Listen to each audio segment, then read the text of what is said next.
before you looks daunting, refuse to be intimidated.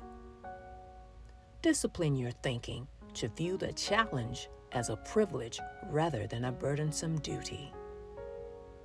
Make the effort to replace your "I have to" mentality with an "I get to" approach. This will make all the difference in your perspective, transforming drudgery into delight. This is not a magic trick. The work still has to be done, but the change in your viewpoint can help you face the challenging chore joyfully and confidently. As you go about your work, perseverance is essential. If you start to grow weary or discouraged, remind yourself, "I get to do this."